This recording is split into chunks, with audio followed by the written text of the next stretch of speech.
Niretzako askatasuna da daukazun izaera sakonena ez mozorrotzea eta bizitzan aurkituko dituzun ertsapenei erantzun baten maitea. Niretzako askatasuna da nire bizitzan izan egituen ondorioak aukeratu ahal izatea. Aukeratzea zer nahi didan eta nora joan.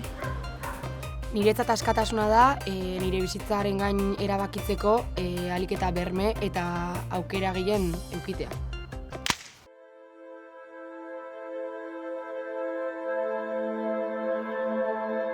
Aske izatea eskubidea dela esan badugu eta gure askatasun individual eta kolektibo horiek defendatzen baditugu, gero horiek defendatzea eta behar direla esatea ez dela nahikoa, baizik eta egi bihurtzea eta horien alde borrokatzea eta horiek gero praktikan jartzea.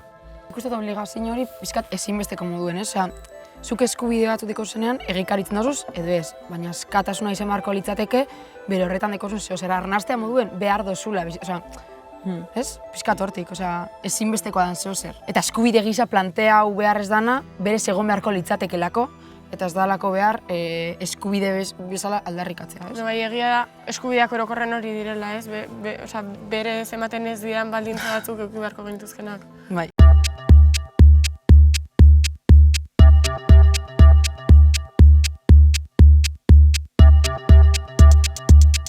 Eta nire ustez bai, emotea garrantzi bat subjektu bakotxa dekon baldintzari, ez? Osea, ez da bardina Euskal Herriko emakume gazte batentzat zer dan askatasuna edo beste lurraldetasun bat dekon persona batentzat, ez? Eta nire ustez hori ukatzeak da pixkat libratzea dekosun erantzukizune konpromiso horretatik. Ez dakite, adibidez, Espainiar estatuantzat askatasuna zer da, Espainiar estatuarentzat askatasuna da ukatzea erreferendum demokratiko bat.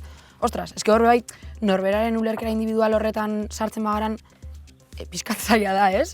Bermatzea hori kolektibo hori. Horregatik eta nolabait Espainiak sentituko du bere askatasuna dela guri erreferendum bat ukatzea eta guk sentituko dugu gure askatasuna dela erreferendum hori egitea.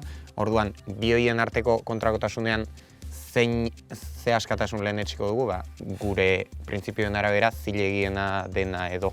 Zilegiena dena eta zapaltzailea ere ez dena, ze askatasun batzuk gainontzeko zapaltzen baldin badituzte, ez? Osea, eskubidez hitz egiten ari garen momentuan. Eta zilegitasuna horrek ematen dio.